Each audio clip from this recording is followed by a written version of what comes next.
In San Jose, California, there stands a house that was never meant to be finished.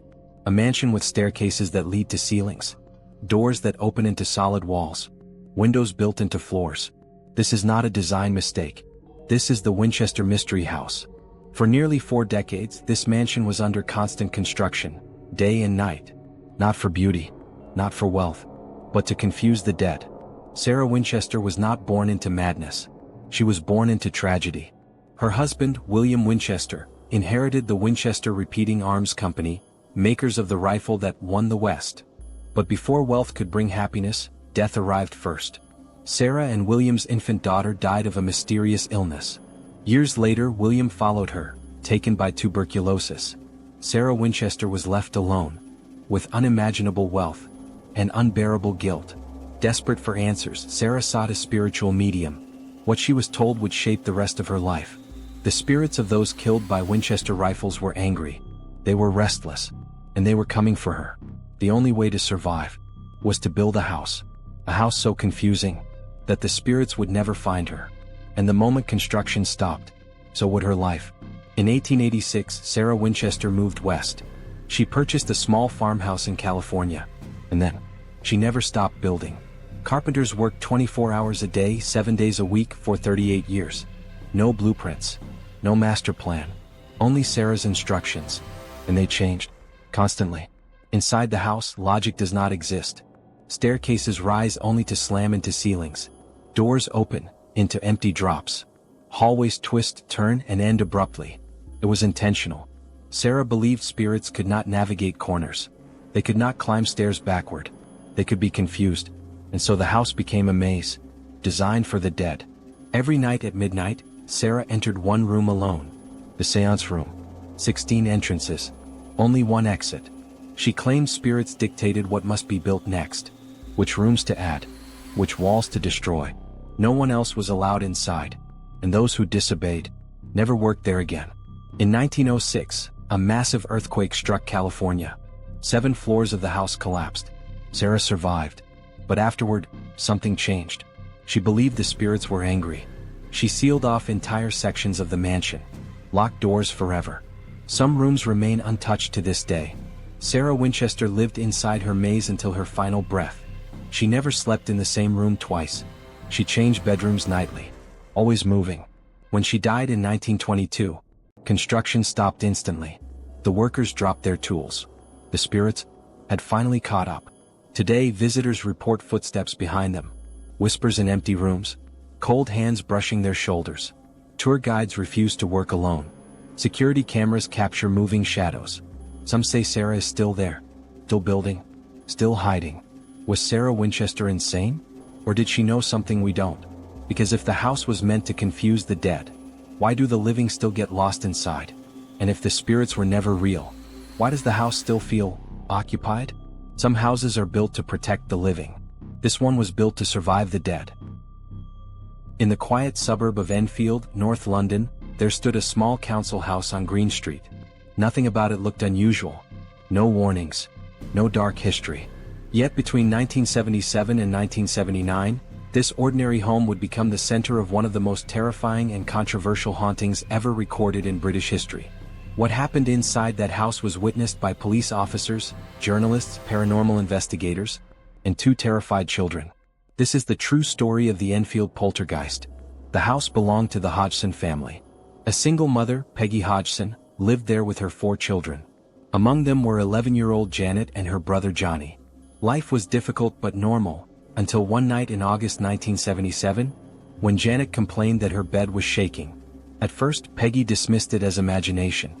But then, the furniture began to move. Chairs slid across the floor without being touched. Loud knocking sounds echoed from inside the walls. Drawers opened and slammed shut on their own. Peggy watched in disbelief as a heavy armchair scraped across the room. With no one near it, terrified, she called the police. 2 police officers arrived at the house expecting a prank. Instead, they witnessed a chair lift off the ground and move on its own. One officer later wrote an official report confirming what she saw. Something was happening in that house, and it defied explanation. Soon the activity began to focus on Janet. She was thrown from her bed. Scratches appeared on her skin. She claimed unseen hands were pulling her hair. At night, her bedroom became a battlefield between the living and something else. Witnesses watched in horror as Janet was lifted into the air. Her body rose above the bed, suspended for several seconds, before crashing back down. Photographs captured the moment. Images that would shock the world.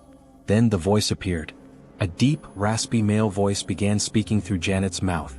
It claimed to be the spirit of a dead man named Bill Wilkins, a former resident who said he had died in that very house. The voice spoke for hours, sometimes laughing, sometimes threatening. The house became a media circus. Journalists, photographers, and researchers crowded the rooms. Among them was Maurice Grosse and Guy Lyon Playfair from the Society for Psychical Research. They documented over 1,500 paranormal incidents. This was no longer a family haunting. It was a national phenomenon. Lego bricks, marbles, and stones were thrown across rooms. Some appeared from mid-air. Others were hot to the touch, as if freshly burned. The walls shook, furniture overturned. And still, the voice mocked everyone. Not everyone believed. Some accused Janet of faking the events. Video footage showed moments that looked suspicious.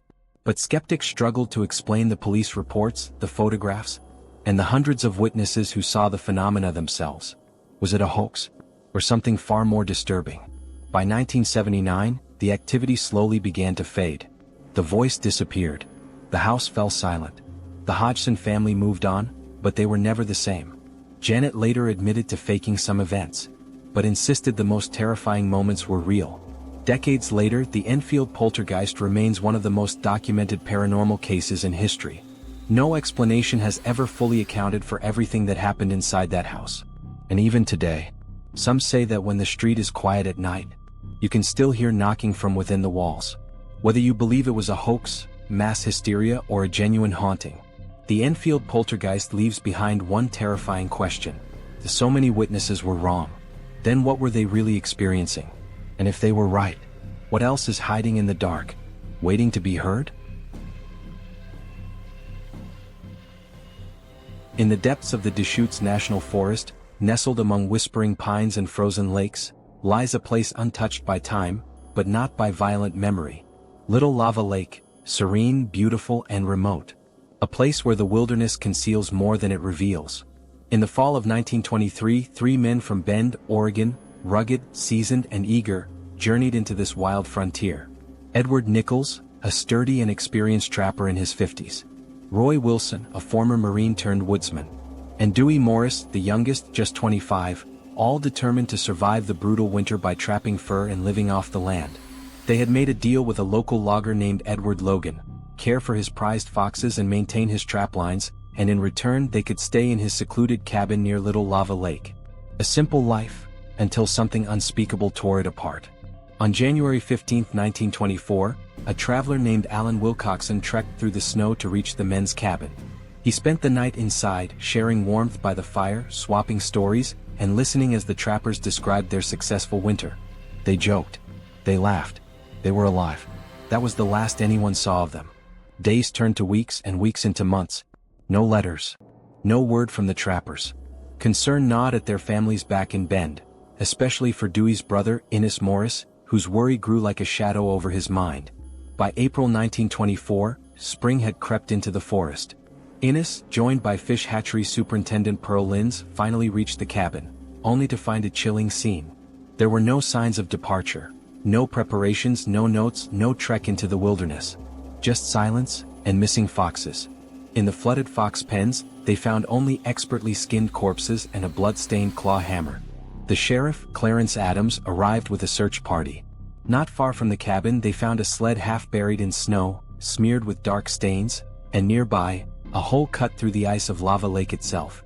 Investigation crews discovered pools of darkened snow, human blood, clumps of hair, and even a human tooth, all frozen in place like ghastly reminders of what took place. At last, as the ice thawed enough for boats to drift, the searchers pulled back the cold, dead surface of Lava Lake, and 3 bodies silently emerged from beneath. Edward, Roy, Dewey, lifeless, their winter journey over in the most terrifying way imaginable. Autopsies revealed scenes more gruesome than nightmares. Ed Nichols had been shot at close range, his jaw ripped away by a blast. Dewey Morris suffered both gunshot wounds and deadly hammer blows. And Roy Wilson, shot, battered, left broken and lifeless. These were no accidents. This was brutality. The investigation pointed to a man known by many names, Charles Kimsey, a convicted criminal on the run with a chilling reputation. He once tried to murder a stagecoach driver, and escaped justice once already. Kimsey was traced and arrested years later, but despite suspicion and witnesses placing him in the area, there was never enough evidence to charge him with the murders. Some say he acted alone, others whisper of an accomplice whose secret died with him. A century later, the forest still stands. The ice still forms each winter on Little Lava Lake. But the truth behind that unthinkable winter night remains buried beneath ice, snow, and silence. Who killed Edward, Roy, and Dewey? And why? Some mysteries never die, they only lie waiting, in the cold. If this story chilled you to your core, make sure to like, subscribe, and turn on notifications for more real horror from the edge of history. Because sometimes truth is stranger and darker than fiction.